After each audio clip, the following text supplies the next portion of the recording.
একদিন সকালে ঘুম থেকে উঠে আমরা শুনলাম একটা ভাইরাস এসেছে। তার নাম করোনা।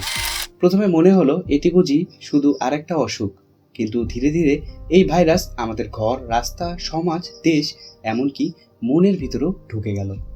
কিন্তু আজ প্রশ্ন হচ্ছে, এটা কি শুধু ভাইরাস ছিল, নাকি এর আড়ালে চলছে এক অদৃশ্য নিয়ন্ত্রণের খেলা? এক মহামারীর নাটকে আমরা কি আসলে দর্শক, না বন্দী? 2019 সালের ডিসেম্বরে চীনের উহানে দেখা দেয় এক অজানা রোগ। ধীরে ধীরে ছড়িয়ে পড়ে বিশ্বজুড়ে। ভয় এমনভাবে ছড়িয়ে দেওয়া হয় যেন মৃত্যুই একমাত্র ভবিষ্যৎ। টিভি খুললেই লাশ, মুখে মাস্ক, চোখে আতঙ্ক। লকডাউন, কোয়ারেন্টাইন, স্যানিটাইজার জীবনের নতুন অভিধান হয়ে ওঠে। স্কুল বন্ধ, অফিস বন্ধ, বাজার বন্ধ, কিন্তু বন্ধ হয়নি ভয়, বিভ্রান্তি আর মিডিয়ার প্রোপাগান্ডা। করোনার চেয়ে বেশি ভয় পেয়েছিলাম আমরা মিডিয়ার প্রচার দেখে। যেন ভাইরাস না, আতঙ্কটাই আমাদের শ্বাস বন্ধ করে দিচ্ছিল।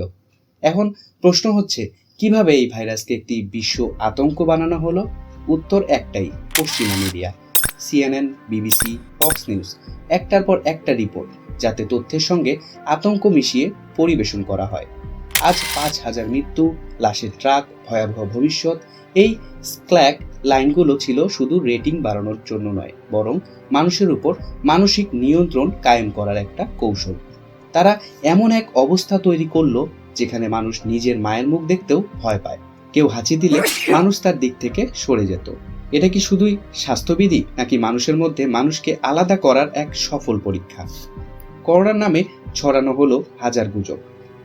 5G টাওয়ার থেকে ভাইরাস, মুসলমানদের মসজিদেই করোনা বেশি, টিকা নিলে মৃত্যু হবে, এই সব গুজব কোথা থেকে আসছে? এসব ছড়িয়ে দেওয়া হচ্ছিল সোশ্যাল মিডিয়াতে, কিছুটা করে পশ্চিম মিডিয়ার ছায়া থেকে। তারা গুজব ছড়ায়, মানুষ বিভ্রান্ত হয়, আর সুযোগ নেয় বড় বড় ওষুধ কোম্পানি।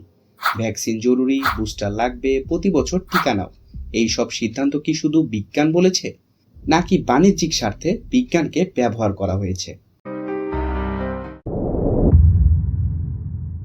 এক সময় আমরা ভাবতাম হার্ট অ্যাটাক হয় শুধু বয়স্কদের, কিন্তু এখন 25 থেকে 30 বছরের যুবকও অফিসের ডেস্কে বসে হঠাৎ মাটিতে লুটিয়ে পড়ছে। ভারতবর্ষে হার্ট অ্যাটাকের সংখ্যা আগের তুলনায় প্রায় 2 থেকে 3 গুণ বেড়ে গেছে। মুম্বাই, দিল্লি, ব্যাঙ্গালোরের হাসপাতালগুলোতে প্রতিদিনই নতুন নতুন কেস ভর্তি হচ্ছে। বাংলাদেশেও একই চিত্র, দুর্বলতা, বুকে ব্যথা, হঠাৎ অজ্ঞান হয়ে পড়া।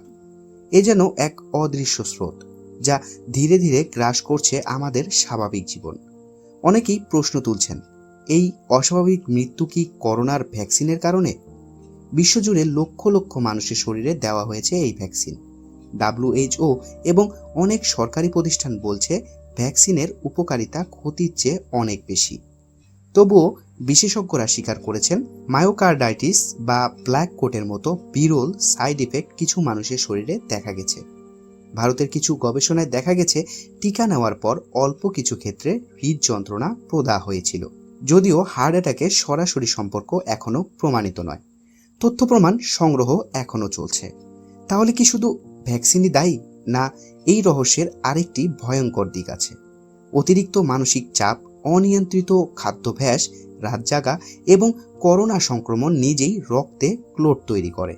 ডায়াবেটিস, উচ্চ রক্তচাপ আর তামাক ব্যবহারের মতো পুরনো শত্রুরা আবারও সক্রিয় হয়ে উঠেছে। বিশেষজ্ঞরা বলছেন হার্ট অ্যাটাক প্রতিরোধ সম্ভব। নিয়মিত হাঁটা, পর্যাপ্ত ঘুম, স্ট্রেস ম্যানেজমেন্ট আর স্বাস্থ্যকর খাবার আজকের দিনে সবচেয়ে বড় ওষুধ। আর যদি কোনো অস্বাভাবিক উপসর্গ দেখা দেয়, বুকে চাপ, শ্বাসকষ্ট বা হাতে ব্যথা, সাথে সাথে হাসপাতালে যান। ভুল তথ্য আর গুজবে ভরসা নয়, আপনার জীবন আপনার দায়িত্ব। করোনার ভ্যাকসিন হোক বা আধুনিক জীবনযাপন, সতর্ক থাকুন, সচেতন থাকুন, কারণ জীবন একটাই, আর তা আমাদের সবার কাছেই অমূল্য।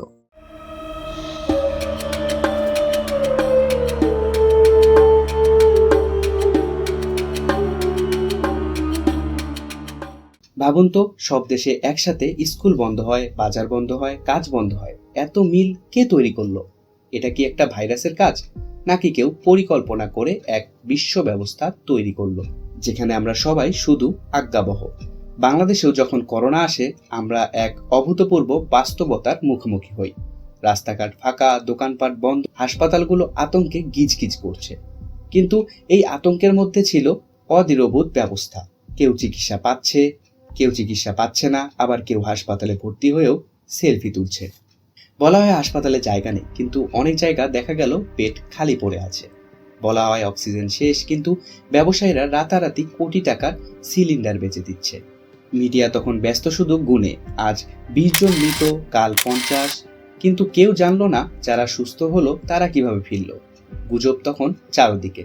পোলাও খেলে নাকি করোনা হয়, মসজিদে গেলেই বেশি ঝুঁকি, আবার কেউ বলছে করোনার কোনো অস্তিত্বই নেই।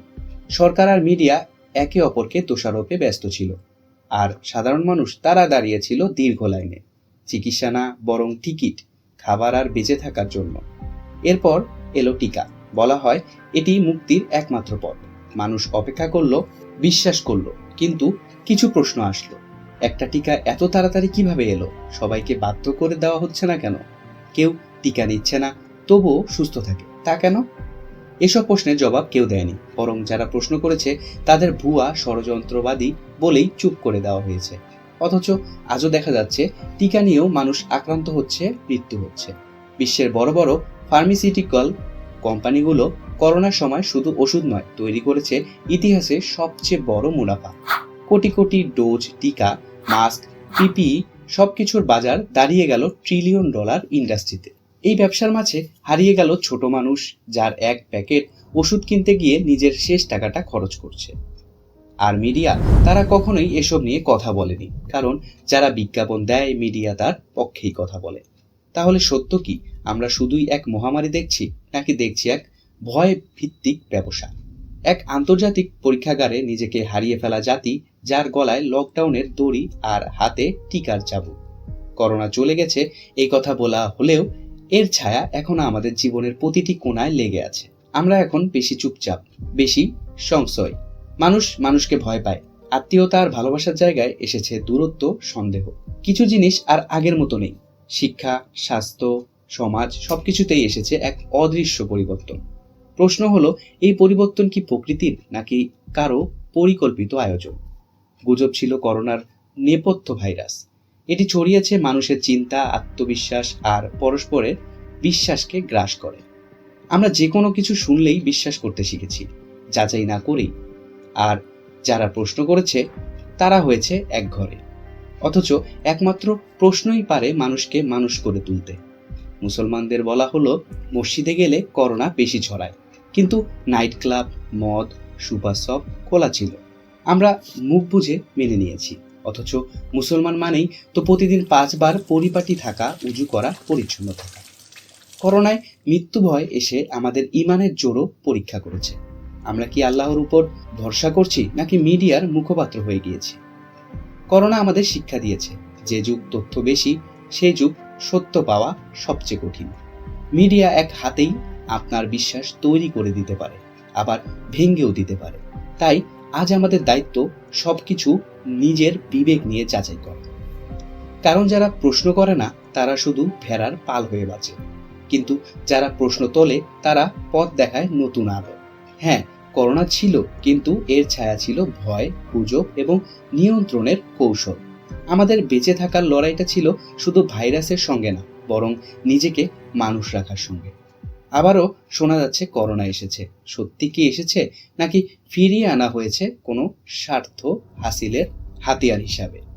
নিজে সতর্ক থাকুন, অন্যকে সতর্ক করার চেষ্টা করুন। আজ যারা বেঁচে আছি তাদের জন্য এই বার্তা: ভয় নয়, ভালোবাসা বাঁচিয়ে রাখুন। প্রশ্ন তুলুন, চিন্তা করুন এবং অন্যকে ভাবতে শেখান।